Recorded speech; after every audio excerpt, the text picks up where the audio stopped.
शहर द्वारकाधीश। तो आज टॉपिक है सुबह सुबह की उनकी दिल की बातें।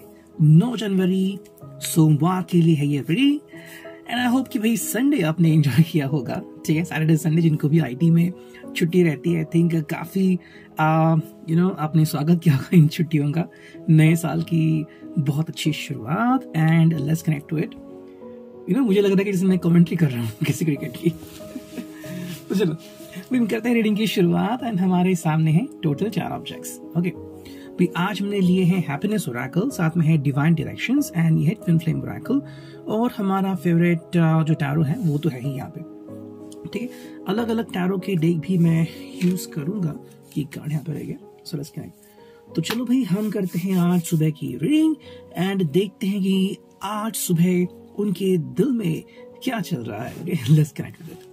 तो शुरुआत करते हैं सबसे पहले डिवाइन डायरेक्शन से। ओके, थोड़ा सा चेंज करते हैं एंड लेट्स फाइंड आउट कि डिवाइन डायरेक्शन से हमें क्या रीडिंग मिलती है। Here we go. चलो चुनते हैं 3 कार्ड्स, 1 2 एंड 3। यस, सो भाई देखते हैं इन 3 कार्ड से हमें क्या रीडिंग मिलती है। जो पहला कार्ड है वो है टाइम। ओके, टाइम यहाँ पे आ गया है। The universe is helping you look for synchronistic events around you। इसका जो सिंपल मतलब निकलता है, मतलब कहीं ना कहीं पे यूनिवर्स जो है वो सिंक्रोनिसिटी कर रही है। एक एंजल भी है जिसको बोलते हैं एंजल ऑफ सिंक्रोनिसिटी। ठीक है, जैसे कि हम कहते हैं ना कि टाइम, जैसे एक एग्जांपल अगर दूं, बहुत ही क्लासिक एग्जांपल मैं कहता हूँ कि आपको जाना है बिना किसी देरी के एंड रास्ते में बहुत सारे ट्रैफिक सिग्नल्स लगते हैं, लेकिन आई थिंक आपने कभी तो ये देखा होगा जिंदगी में कि जैसे ही आप निकलते हैं सारे सिग्नल्स ग्रीन होने लगते हैं। मतलब आपका वहां तक पहुंचने का जो समय है उसके दौरान रेड सिग्नल्स हो जाते हैं एंड अब आपके सामने ग्रीन आ जाता है। तो वही बात यहाँ पे होती है कि सिंक्रोनिसिटी होती है जो आपको चाहिए। जैसे कि पर्सन सोच रहा है कि काश मेरे पर्सन का फोन आ जाए, आपका फोन आता है। काश वो मुझे मैसेज करे, आपका मैसेज आता है। काश वो मुझे माफ करे, आप उन्हें माफ करते हो। काश हम खाने पे चले जाए, आप कहते कि भाई डिनर कहाँ पे करेंगे, लंच कहाँ पे करेंगे। तो ये जो चीजें हैं आई थिंक सुबह से शुरू होना स्टार्ट हो चुका है एंड इसका असर जो है काफी प्रभावशाली होता है, लेकिन इसको बिलीव करना पड़ता है। ठीक है, जैसे कि यूनिवर्स ने आपको एक साइन दे दिया तो आपको उसको फॉलो करना पड़ता है। जैसे हम कहते हैं ना कि भाई भगवान की कृपा दृष्टि है हमारे ऊपर, तो उसको बिलीव करना होता है। अगर आप बिलीव करोगे तो एक्चुअली में बहुत सारे पावरफुल इवेंट्स हमारे आजू बाजू होने लगते हैं। अगर इसका एग्जांपल दूं तो मैंने सुना था, एक सच्ची घटना है कि एक जो व्यक्ति थे, आई थिंक वो कहीं कलेक्टर ऑफिस में, मेरे हिसाब से अगर मैं गलत नहीं हूं तो वहां पे काम करते थे एंड वहां पे एक बार वो भजन कीर्तन में शायद कहीं पे अटक गया। वो हनुमान जी के भक्त थे। बाद में उनको मैं समझ में आया कि भाई मुझे तो आज बहुत इंपॉर्टेंट मीटिंग के लिए जाना था एंड अगर वो मीटिंग मिस हो गई तो पता नहीं क्या होगा। तो वो भाग के दौड़ के चले गए। मीटिंग खत्म हो गई थी तो लोगों ने क्या कहा कि भाई साहब दोबारा क्यों आ गए यहाँ पे। उन्होंने सीसीटीवी फुटेज देखा तो वो थे वहां पे। अब उनको सवाल किया कैसे, तो जो व्यक्ति था उसने किसी से एक भी बात नहीं की थी। बाद में उन्होंने रियलाइज किया कि हनुमान जी उनका रूप लेके वहां पे गए थे। तो सिमिलर यहाँ पे सिंक्रोनिसिटी होती है। जैसे कि यहाँ पे हमने देखा कि भगवान ने साक्षात हेल्प किया, मतलब गॉड इज विथ यू। ये अगर फीलिंग आपने कही तो डेफिनेटली आप अगर इस फीलिंग के साथ है तो भगवान के साथ हमेशा रहेंगे। वैसे ही जहाँ पे ये यूनिवर्स आपको हेल्प कर रही है कि अगर आपको किसी से कनेक्ट होना है, किसी से बात करनी है, जैसे कि आपसे चाहता है कि आप उनसे बात करें और डायरेक्टली आपने उनके साथ कम्युनिकेट करना शुरू किया है, आपको भी कहीं ना कहीं से सिग्नल मिल रहे हैं, तो यहाँ पे ये जो सिंक्रोनिसिटी है वो स्टार्ट हो चुकी है। इसके ऊपर बिलीव करना चाहिए। नेक्स्ट कार्ड आ गया है, वो है family. Family is everything, reconnect with them और tell them you love them. तो मेरे हिसाब से जो दूर हुई फैमिली है, फिर दूर हुए रिश्ते हैं, कई बार हम देखते हैं कि जॉब की वजह से हो या फिर हमारी पर्सनल चीजों की वजह से हम कई बार फैमिली से दूर होते हैं। तो यहाँ पे यही हमें समझने को मिलता है कि अगर ऐसा कुछ हाल है इस व्यक्ति का या फिर आप दोनों का, if you are married and अगर आपको लग रहा है कि भाई फैमिली से हम दूर होते जा रहे हैं, तो धीरे धीरे आप फैमिली से कनेक्ट जरूर होते जाएंगे। जो नेक्स्ट कार्ड है वो है ask. It's okay to ask for help, it is not a sign of weakness. यानी कि जो हिम्मत है ये व्यक्ति जुटा पाएगा। कई बार हम कहते हैं ना कि भाई पूछ कर तो देखो, जैसे कि कई लोगों को लगता है कि भाई मैं रेड फ्लावर दूं या नहीं दूं, क्या होगा, वो हाँ कहेगी या फिर व्हाटएवर। तो यहाँ पे पूछना जो है वो काफी इंपॉर्टेंट होता है। कई बार हम शाय होने के कारण नहीं पूछते, लेकिन यहाँ पे ये पर्सन पूछने की कोशिश जरूर कर सकता है। ठीक है, अब देखते हैं यहाँ पे हैप्पीनेस ओरेकल से हमें क्या रीडिंग मिलती है। Let's connect with it. चलो हम करते हैं कार्ड्स की शफलिंग एंड यहाँ से हम चुनेंगे 4 कार्ड। ठीक है, चलो 1 2 3 एंड 4। ओके, सो 4 कार्ड यहाँ पे आ चुके हैं। देखते हैं अब हमें क्या रीडिंग मिलती है। देखो भाई, जो पहला कार्ड है वो है अ जर्नी ऑफ 1000 माइल्स। तो ये जो पहला कार्ड है उसमें हम देखते हैं कि अ जर्नी ऑफ 1000 माइल्स, यानी कि भाई कहीं ना कहीं पे कि इस व्यक्ति में इतना धैर्य आ सकता है, आ गया है। ये टोटली डिपेंड करता है कि कोई व्यक्ति यूनिवर्स के साइंस को, यूनिवर्स की फोर्सेस को अपने अंदर समा लेता है। जैसे कि अगर हम चाहे तो बहुत ही ज्यादा पावरफुल इम्पैक्ट क्रिएट कर सकते हैं। ठीक है, जिसकी मैनिफेस्टेशन हो गया, योग हो गए, ध्यान हो गया।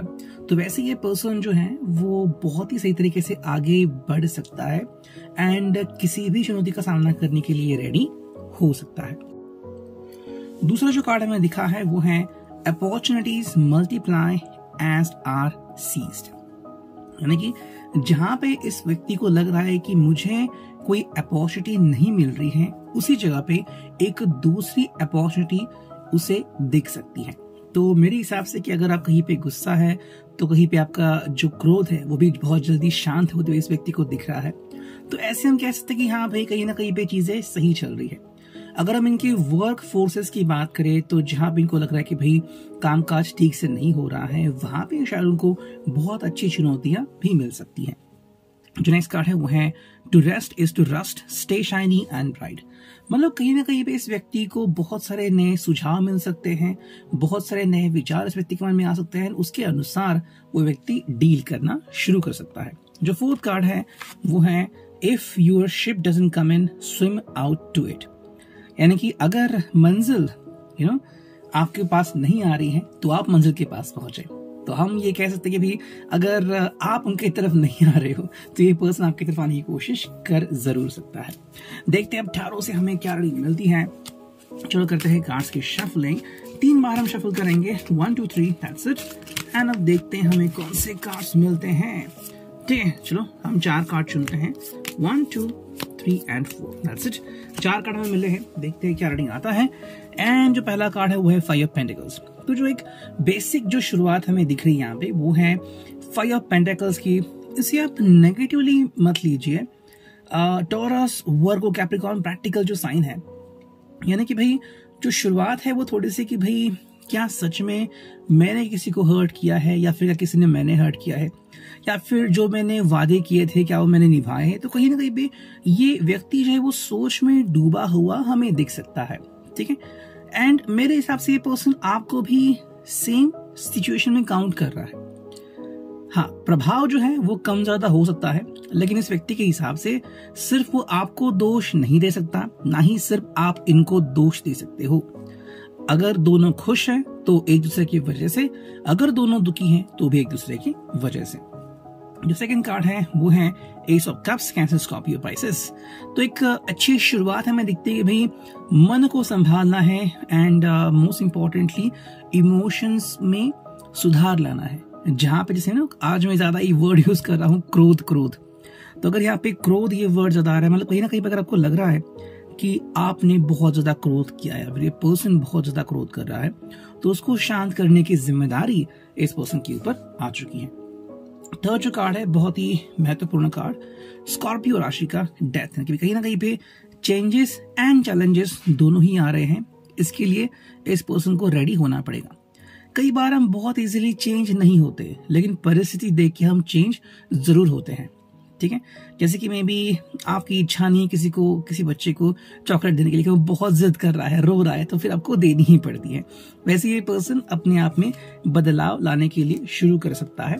एंड जो फोर्थ कार्ड है वो है S of swords, Gemini, Libra, Aquarius. अगर हम इसको देखें तो ये शुरुआत है भाई कम्युनिकेशन की। तो हाँ, जहां पे कम्युनिकेशन ब्रेक होता हुआ दिख रहा है वहीं पे एक नई शुरुआत कर सकता है। अगर इसका हाल ही में ब्रेकअप हुआ है या फिर कहीं ना कहीं पे ये सैड था, लोनलीनेस था, तो अब इन सबको पीछे छोड़ के ये आगे बढ़ रहा है। एंड आई थिंक जो भी सैटरडे संडे आपने शायद कम्युनिकेशन किया था, नहीं किया था, एक नई शुरुआत यहाँ पे ये पर्सन करता हुआ हमें दिखता है। और अब देखते हैं फाइनली इस ट्विन फ्लेम ओरेकल से हमें क्या रीडिंग मिलती है। And let's connect 1 2 3 finally 4। ठीक है, आज हम सारे 4 कार्ड्स ले रहे हैं, देखते हैं क्या रीडिंग आता है। जो पहला कार्ड है वो है divine feminine energy in the connection. मतलब कहीं ना कहीं पे फेमिनिन एनर्जी जो है वो यहाँ पे काम करती हुई हमें दिखती है, जो कि बहुत ही मैसिव होती हैं, फॉरगिव भी करती हैं। सेकंड जो कार्ड है वो है choice, please choose one direction. मतलब कहीं ना कहीं पे सही डायरेक्शन के पीछे व्यक्ति कोशिश कर रहा है कि उसे सही डायरेक्शन मिले, एंड सही डायरेक्शन के पीछे व्यक्ति चल पड़ा है, जो कि बहुत अच्छी बात है। थर्ड जो कार्ड है वो your passion, spend life doing things you are passionate about. आज आप उनमें काफी सारे बदलाव भी देख सकते हो, जैसे कि डेथ कार्ड आ गया था।